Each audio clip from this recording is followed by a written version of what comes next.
Greetings, Clariphiles and Clariphilettes across the country and elsewhere, and even in outer space. Maybe somebody listening, That's what I hear on some shows. Anyway, I'm going to do a little reed test, a little impromptu reed test. Now, let me explain to you the reeds that I've got here. These are made by probably the most famous, and certainly one of the most famous reed manufacturers in the world.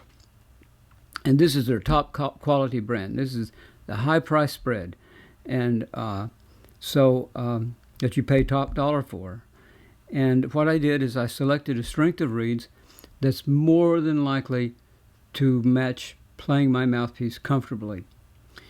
And my mouthpiece is also meticulously faced with a very, very symmetrical facing.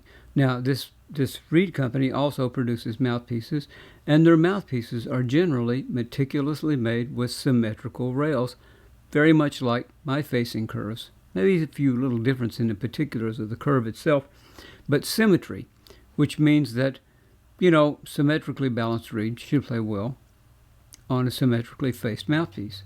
So I've tried to match things as closely as possible. And what you're going to hear is just a basic balance test as I'm going through these little guys right here, these reeds, and just giving them their first test. And remember, this is the most expensive reed. It's dolled up and really mollycoddled, really, really taken care of well. It's all wrapped up and hermetically sealed and everything. It's just, you couldn't want to store it any better, at least according to the idea that the real problem with the reeds is because of climate stability or something like that. So anyway, that's the basic premise of the test. And so without any further ado, let's go test through these guys.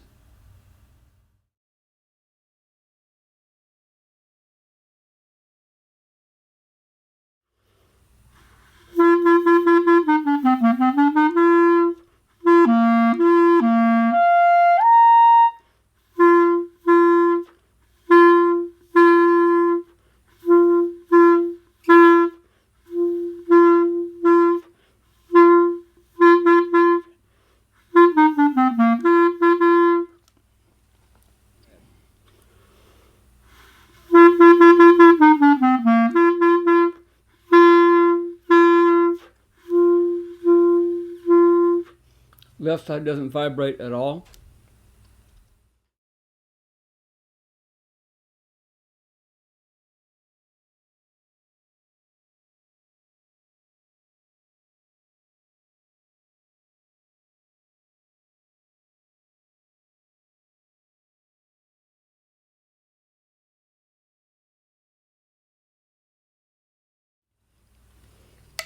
Number 4, or as we say in Texas, cuatro.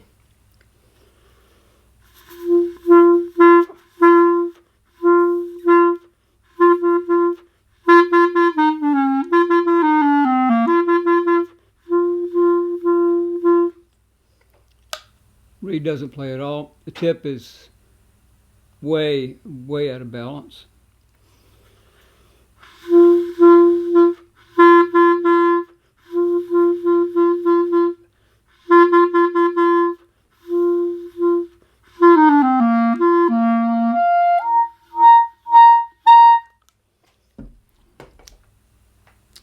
Unplayable.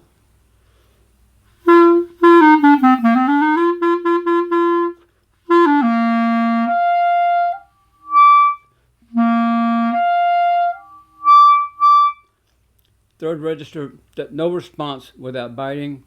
Why?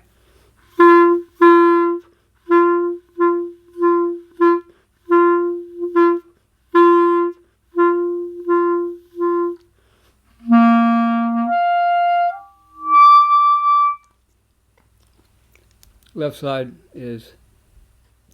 doesn't respond in the third register without biting or increasing the air.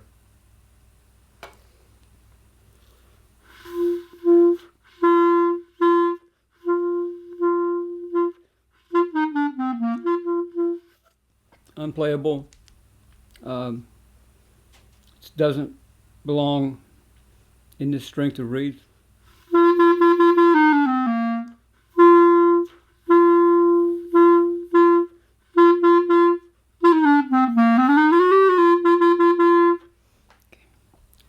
Finally, a reed with a little inkling of promise.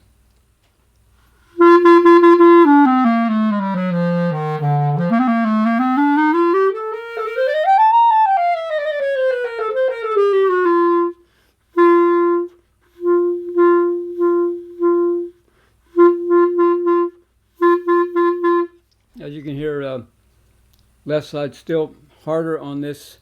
To play really refined, it would need balancing, and maybe other refinements.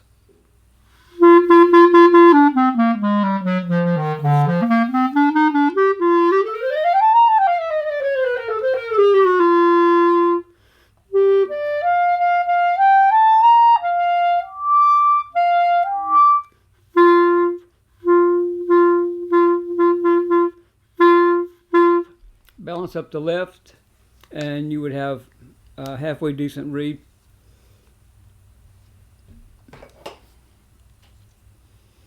Cane quality seems good on that one.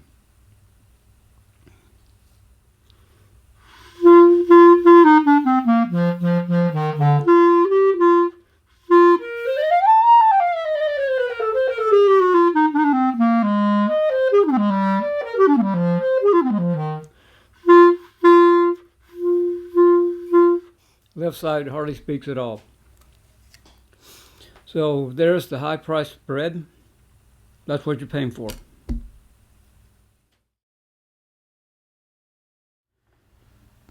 Okay, well, my conclusion with this test is that really not one of these reeds is playable, even as a practice reed, or at least by my standard. Not one of them is really properly balanced, and the ones that are kind of close will only take you so far. Generally speaking, the problem is going to be with their third register response. So now, am I throwing off on this reed company? Not really, because the reed companies have basically a kind of impossible job, and what it is and it isn't. It's an impossible job insofar as it fitting every player's mouthpiece and every player's reeds and pulling them out of the box and having them play. But it should be a possible job if you make symmetrically faced mouthpieces that are meticulously done, and this company's mouthpieces are well done in terms of at least the symmetry. Okay, you don't find any crooked rails and crooked tips and all that. It's very good in that respect. But the reeds, well, here we had, I think we had two reeds that were really, well, one that was really hard on the right side and sort of mezzo on the left side. And the rest of them were, they were hard on the left side and then lighter on the right side. And this could change, the proportion could change depending on how each of the machines is adjusted, because from what I know of this company, every one of these reeds, or at least most of these reeds, were actually finished on different machines. And at least they're finishing the reeds unbalanced in a similar kind of way. But there's not much refinement in terms of actually getting the balance corrected out of the box. And if you pay a lot of money for premium reeds, I think that you should get better results than this. But this is a kind of a ubiquitous problem. Most of the reed manufacturers have it. Now I hear people state online, well, I play like 9 out of every 10 of the reeds. Really? If you play these reeds and you don't adjust the reeds, you don't properly balance them, if you play these reeds, they will keep your tone production techniques in a constant state of flux and confusion. Your tone production habits will never be able to rectify themselves. If I played on these reeds and made them play by force, what would happen to me is that my playing mechanics, first I'd be forced to bite, to force those unvibrating sides into properly responding. And then what would happen? Well, I would get used to biting. And that would be my modus operandi in terms of controlling the reed behind my nose. And the result of that would be that when somebody hands you a well-balanced, efficient playing reed, you can't tell it. You close it off. I had students that did a lot of biting, and I would hand them a well-balanced reed, and they would go, and nothing would come out because they were killing the reed because they were biting. Obviously because they're bad people. No, I keep saying that. They're not bad people. They're bad reeds. They're playing bad reeds. What are bad reeds? Is it, it's a bad quality cane. It's not the bad quality cane. It's the bad quality balance. It's the inconsistency of the cuts that the machines are giving them. And it's, I pay the high price spread, that high price reed. Really? Either your standards must be low, your playing must be bad, or you must work extremely hard to get very, very limited results. No one should have to work this hard. No one should play with this much inconsistency in reeds. And you shouldn't have to, it's abuse, It's like abusing creatures from the animal shelter or something. Yeah. There ought to be some kind of SPCA for clarinet players that we could all, we probably couldn't do anything about it, but we could get together and be sympathetic, Yeah. So anyway, this is one more demonstration that I'm trying to impress on you how incredibly important it is to learn to test and learn to fine balance your reeds so that they can play up to high refinement and artist quality, and you're not working nearly so hard to play the clarinet. And that's the end of my demonstration, and that's my story. I'm sticking to it. Rebuttals? Comments? I'm happy to address them.